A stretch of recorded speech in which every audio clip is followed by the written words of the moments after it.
All right, where no one has gone before, or sorry, where no man has gone before. No one is a different episode. Yeah. Anyway, so this is what was aired as the second pilot episode for Star Trek: The Original Series,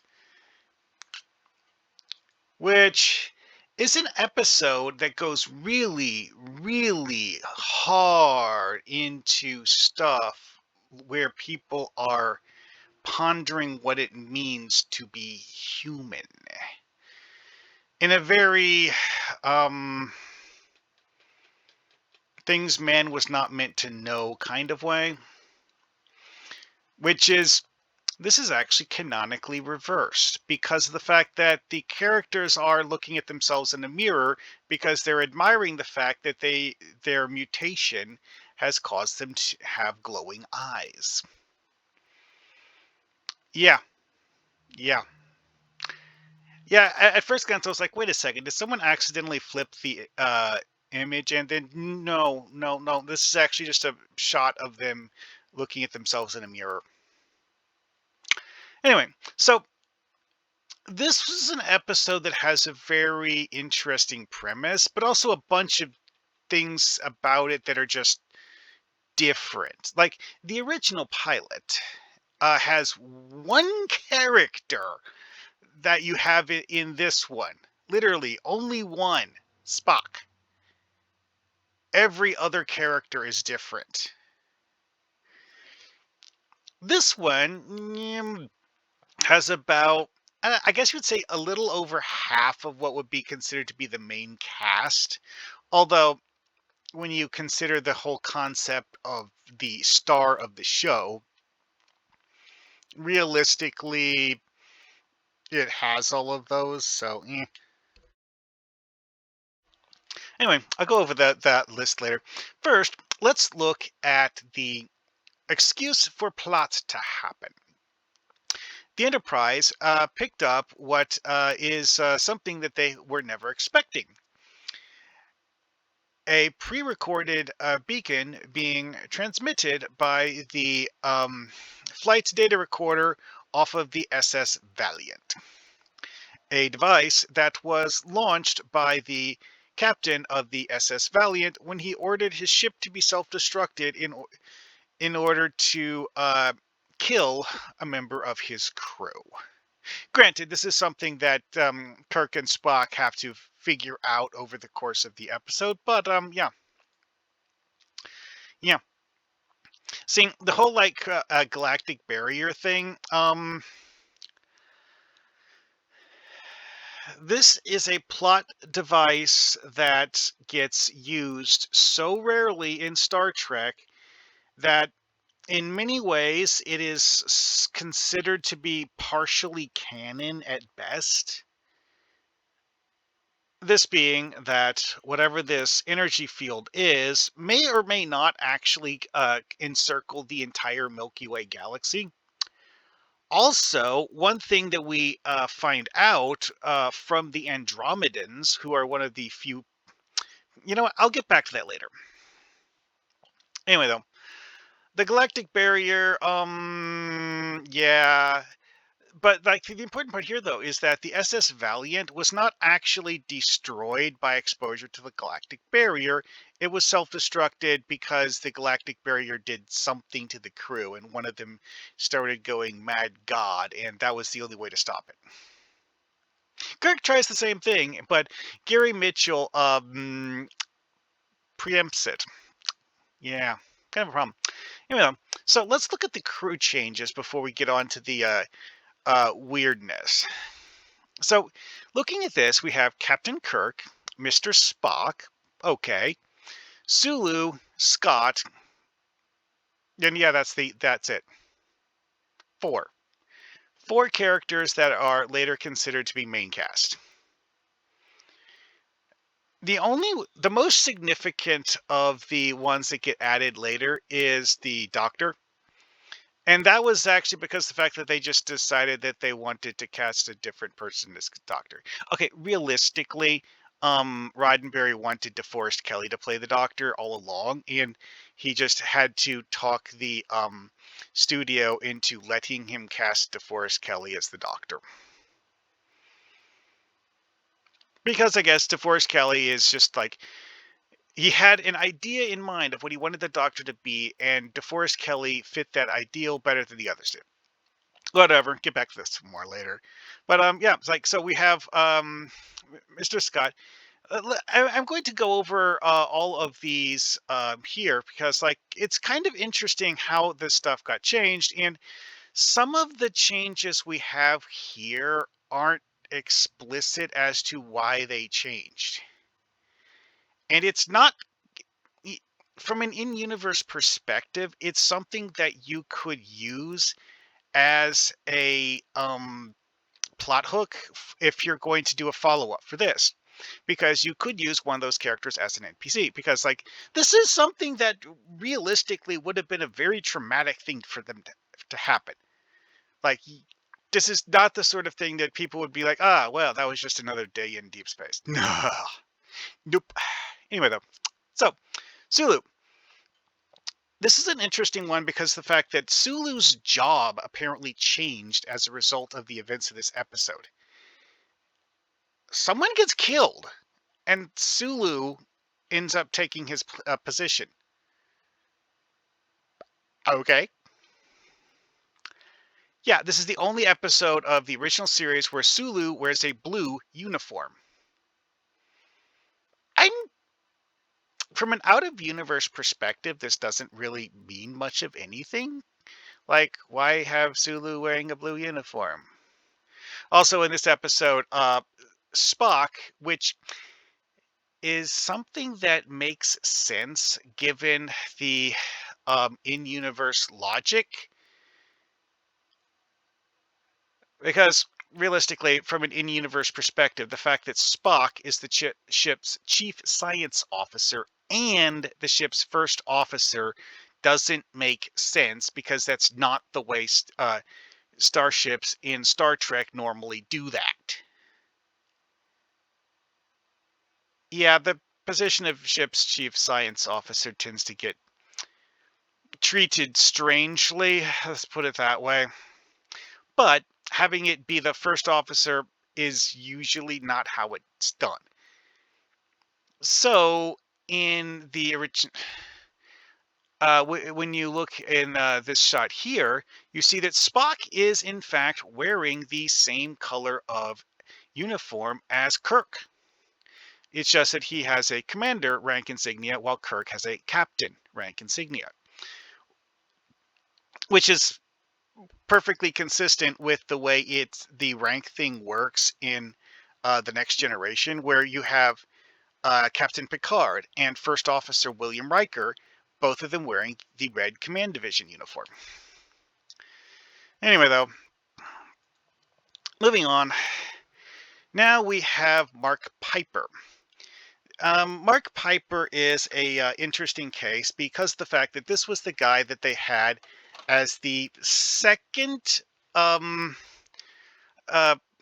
ship's doctor. Why exactly he was changed? Well, that's what I was kind of getting at earlier with the fact that out of universe, they just wanted to have this guy as...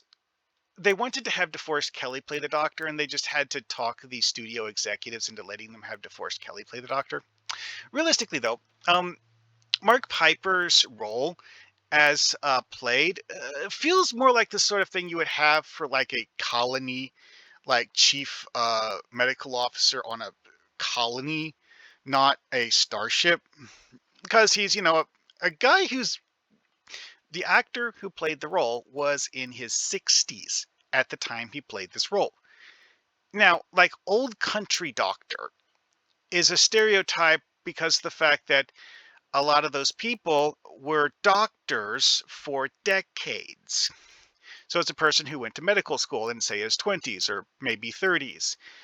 And that was decades ago. So, you know, he is someone who is skilled and has seen a whole bunch of stuff because he's been at it for a long time. And, you know, this actor as playing the role of Mark Piper fits that bill. It's just that that role actually only makes sense if you are looking at someone who is on a um, permanent station on a planet or starbase. Doesn't really make as much sense on a starship. And also, it really feels more like a civilian doctor role.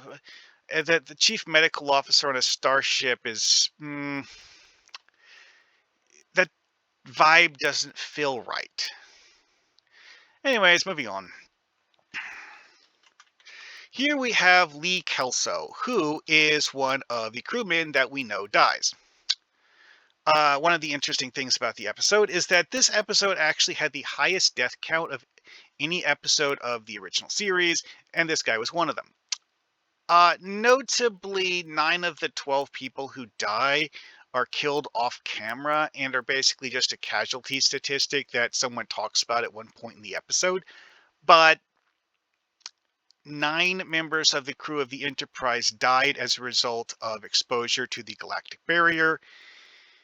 2 of them got mutated and ended up getting killed later on. And then there's this guy who gets killed by Gary Mitchell. He was one of the bridge crew and was killed because he was attempting to set the ship to self-destruct. And Gary Mitchell was like, no, actually, I do not want you to self-destruct the ship. And that's all we know. Other things that are notable about Kelso is that he seemed to be someone with a considerable amount of understanding of engineering.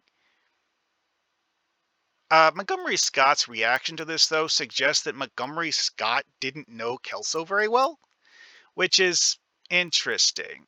Because, like, certain things about this make it feel like several of the members of the crew were new to the ship.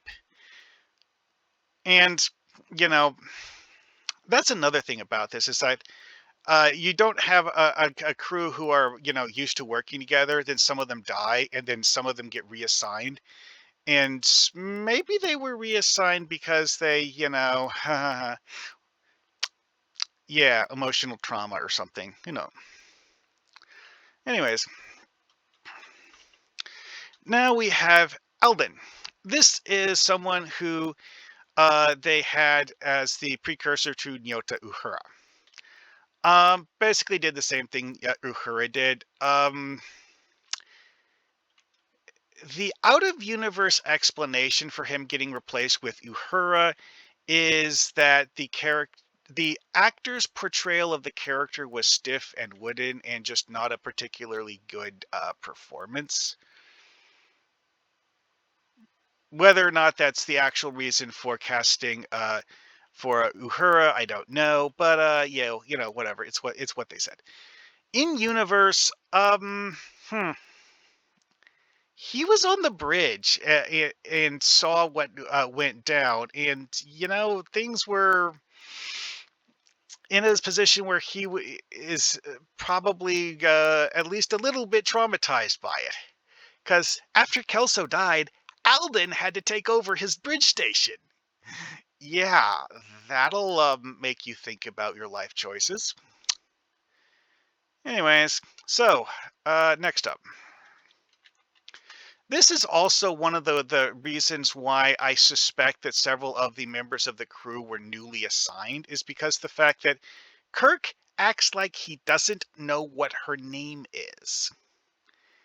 It was a joke that was written into the script to happen twice in the episode, one relatively early and one at the end of the episode where they're doing the episode wrap-up.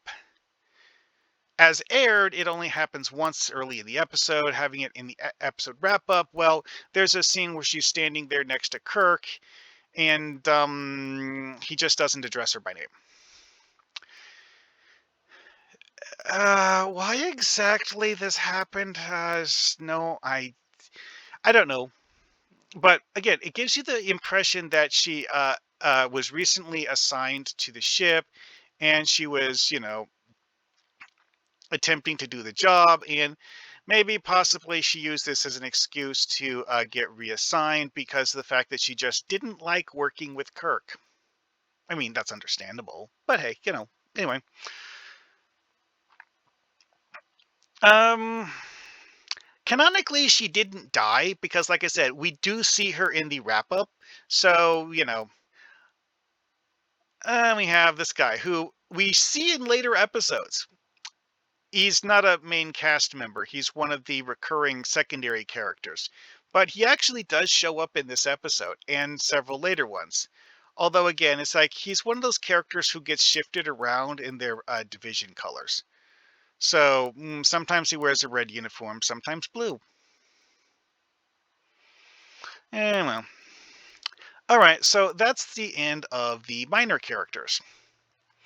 Next, we get on to the major ones. Elizabeth Dehner. Now, this is a character that's very noteworthy because of the fact that she is the only person who is mentioned in this episode to have undergone the process that created the whatever weird psionic powers, who didn't go crazy and try to become a god and force people to bow to her whims. She's less powerful than Gary Mitchell, and that is seemingly part of the thing, is that Gary Mitchell is trying to seduce her to the dark side, and she refuses, but also decides that she doesn't want to remain on board the Enterprise because she's scared that she will, one day just lose it and start going along with Gary Mitchell's way of thinking. Kind of scary. Let's see here. That's another thing about this, though, is that this episode actually has these like typed up biographical details of the various characters, which are presented as scans of paper documents that appear to have been, made on a typewriter. Yep. That's a thing. Actually, this might be a old style of printer that uses an ink ribbon and mechanical type. But like it's not someone's like manually typing things out, but like feeds a computer tape in, and the computer automates the printing process. Could be that too. At any rate, it does appear to have had someone write on it after it was printed, like these underlined parts and the circled thing here, and this date that was scrolled in the margin. That's all in the original aired version of this. It's weird. Anyway, it does mention certain things that are interesting. Aldebaran colony, not Aldebaran colony, Aldebaran colony. And the Triplanetary Academy. No, we don't know what the Triplanetary Academy is. As far as I know, this is the only time it was ever mentioned in all of Star Trek. So, yeah, have fun with that.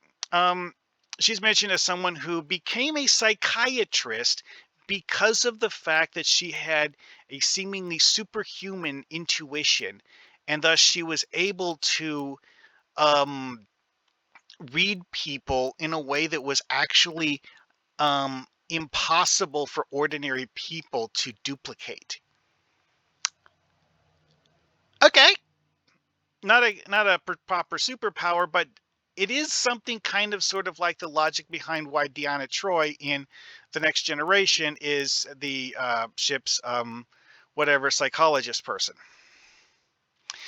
Anyway, though, so psionic energy in general. Psionic energy is a thing that comes up a lot in Star Trek. It's even in the original pilot. Like, the original pilot has that race of people on that planet who have weird psionic powers that they're using to manipulate the crew of the Enterprise. Here, we have Gary Mitchell, Dehner, and that unnamed third person from the other ship who all developed powerful psionic abilities as a result of exposure to the Galactic Barrier.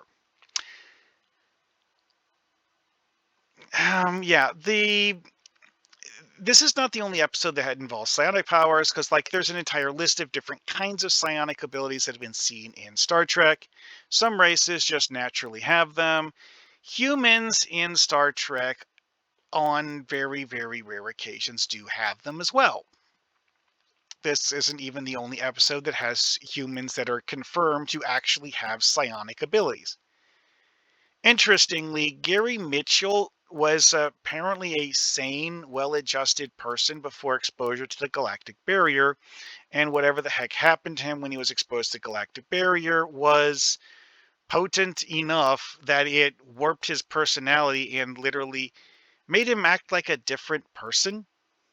This is actually one of those things that Kirk talks about, because the fact that I'll get back into that later. Anyway, though, but yeah, it's like the variety of psionic powers that they develop are kind of limited, though, because like there's a variety of things that get mentioned, but like the abilities that Dehner and Mitchell were said to possess prior to exposure. Mitchell was said to be able to know things like, oh, you're holding up a playing card where all I can see with my eyes is the back. And he would be able to tell someone what was on the other side of it by looking at it with his mind, as a sort of superhuman intuition. What other things he could do with that are not well examined. But that is something you could absolutely have fun with. Like ESP as a concept is something that Star Trek often involves has things where people do like sensor scans and stuff like that. TNG also had things like Troy using her psionic senses to scan for things. Well, other kinds of psionic senses that aren't telepathic in nature could also be used to scan for things. Obviously, that's something that you would have to figure out the right scale to match your story that you're doing for your personal game at home. But it's certainly an idea you could play with. That's something we see in canon. Let's see here. Oh yeah, telekinesis or psychokinesis. That's another one that's been seen quite a lot, and it makes sense. A lot of episodes of TNG had it. Uh, a lot of episodes of TOS had it. DS9, Voyager. A lot of Star Trek episodes have involved telekinesis in some way. The idea that a minor subset of the Vulcan population has telekinetic powers is something that is very rarely mentioned, but apparently it's canon. How many Romulans have telekinesis? Yeah, that doesn't come up very often. Anyways, just an idea to ponder, I guess. All right, let's get on Mitchell. So now we get to the big thing. Because, like, the whole thing with the transponder and the recording buoy was all the excuse for plot to happen. Gary Mitchell being exposed to the Galactic Barrier and going insane is the actual, like, main plot. Now, several things about this that are notable is that Gary Mitchell was officially the helmsman. Okay. He was not the second in command, but he was one of the bridge officers and a relatively high-ranking member of the crew. He was said to be someone that Kirk had considered to be a personal friend at some point in his life. And while Kirk outranked him,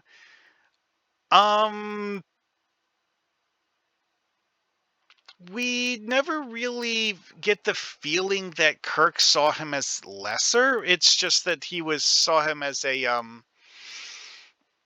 co-worker.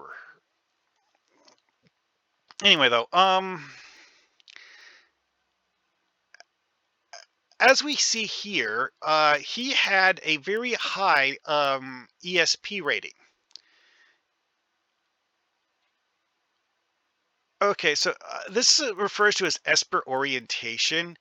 And it doesn't really say exactly what he did with it. It just gives you fluff about how, yeah, he's really good at this stuff, and that some of his ancestors seemingly had metaphysical, some sort of abilities or something. Now, one thing that's interesting here is that this name drops Deneb IV and states that he was psionically bonded to one of the Deneb IV natives. The Bandi are the same race that use their psionic powers to turn a cosmozoan into their pet. Okay.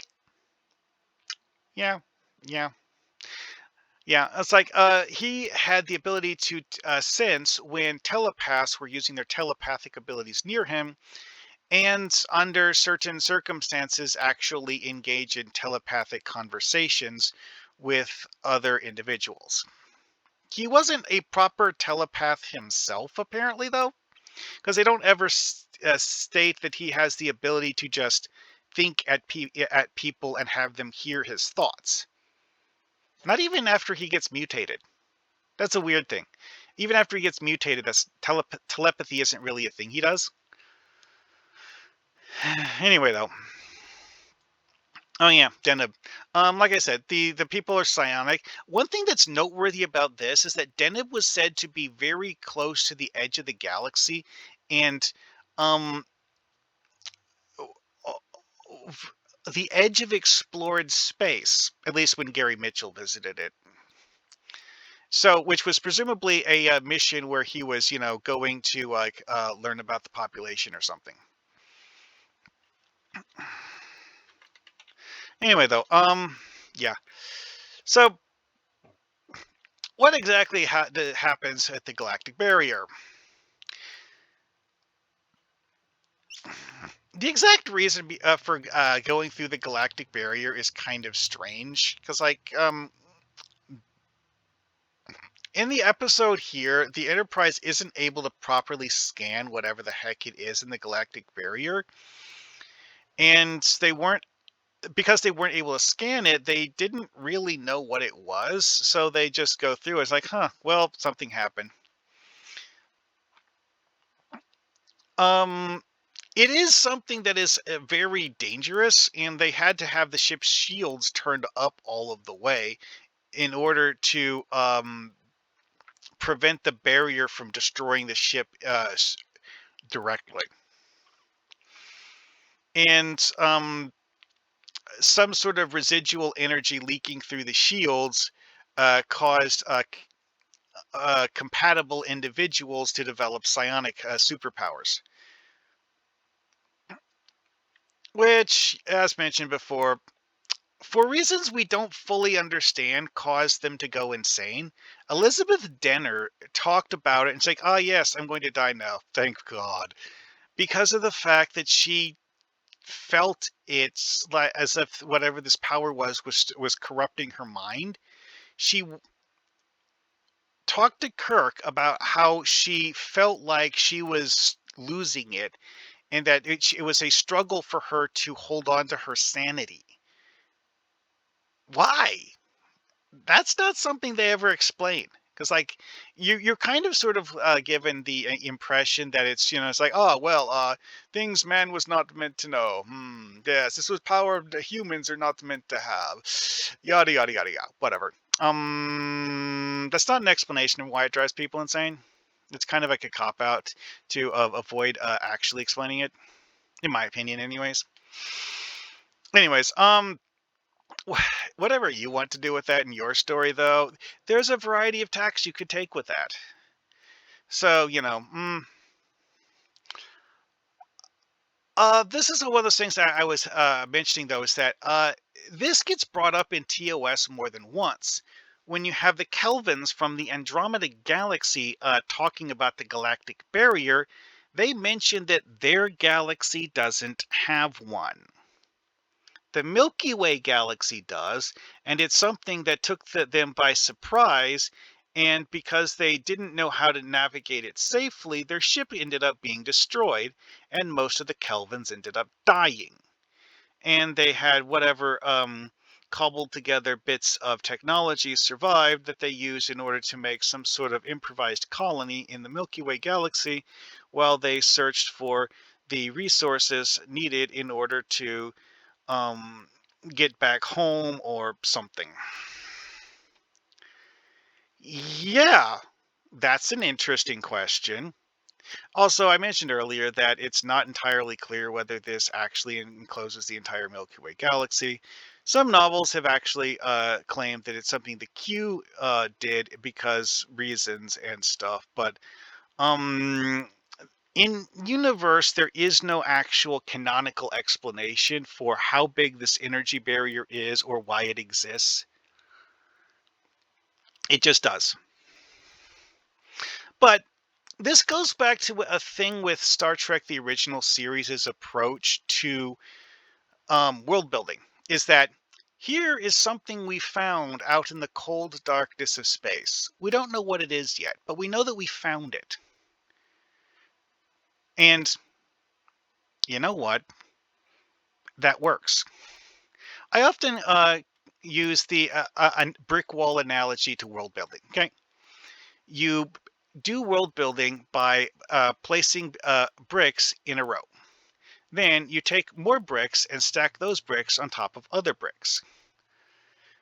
Stacking bricks is when you take an option or take a story idea and then build on it by reusing it in a different context later. And you have to start by placing a brick. It's like for this episode that I'm currently discussing, they throw out the idea that there's this energy barrier on the edge of the galaxy that Starfleet doesn't understand.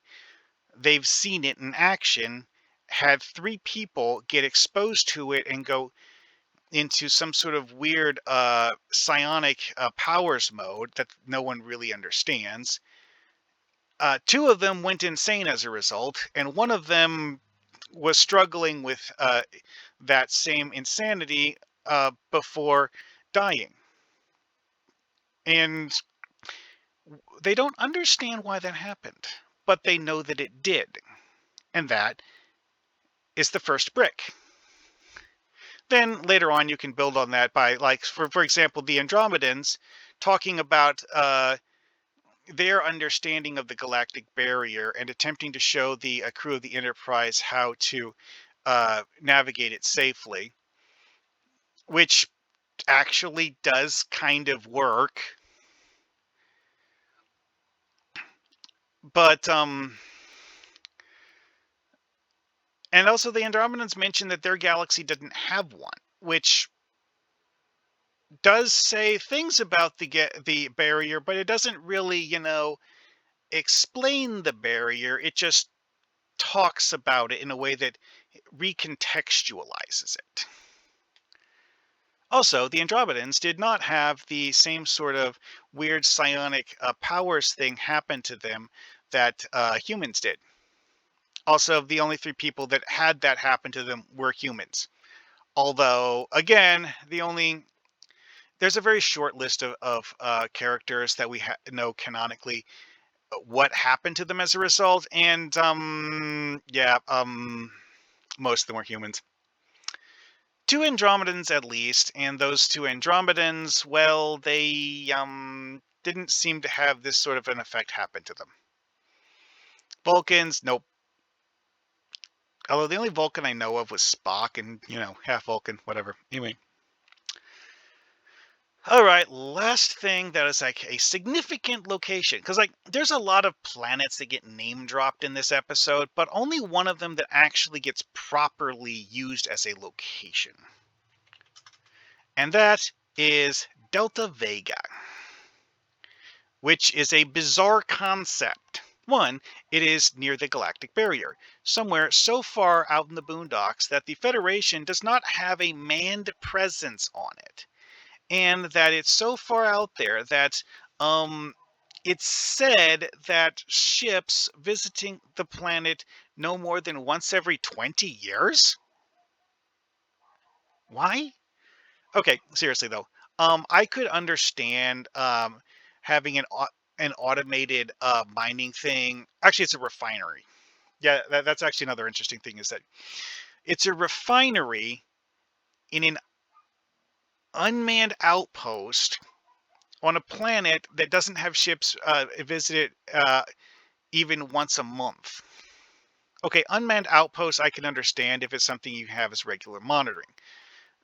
In real life, that actually happens a lot because, like, a lot of lighthouses, or it's just something where someone builds a blinking light on a rock in the middle of the ocean. But like you have the ability to monitor it via some method, so you can have ships, see it and verify whether or not it's working without actually, like, setting foot on it. This, though, it's a refinery that is um, described as a lithium cracking station, which they're making purified materials for manufacturing. Okay, why wouldn't you have ships coming here to pick up the refined materials on a regular basis? I don't get that. It doesn't really make a whole lot of sense. Honestly, though, if it only had like ships like once every month or two, that would make a lot more sense to me. I think the reason they use for like why it's so rarely visited is that it's so close to the Galactic Barrier that it's basically like the only thing that the Enterprise can get to, because the Federation doesn't have a whole lot of things near the Galactic Barrier. The explanation for what it is doesn't make a whole lot of sense, though. They probably did that because they needed something that the Enterprise could, like, borrow stuff from, because they needed to do improvised repairs after being damaged by the Galactic Barrier, because like they were barely able to limp to Delta Vega, and they needed like proper repairs before they could get to Federation territory properly. Anyway, though. Also, it's officially a Class M planet. Yeah, that's a thing. Like, they're just standing on the surface. No spacesuits, none of that shit. They're actually just standing on the surface. That also makes the fact that they don't have a manned colony here even more puzzling. If it's a Class M planet.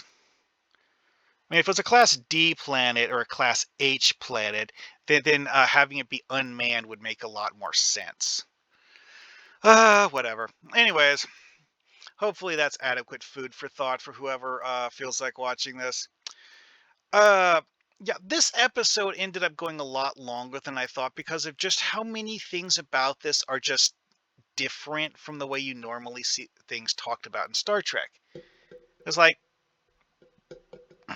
again, the Galactic Barrier thing is one of those things where it's such an old plot device that later writers basically decided to avoid because it kind of scares them, I think. Alrighty then. Well, see you guys later.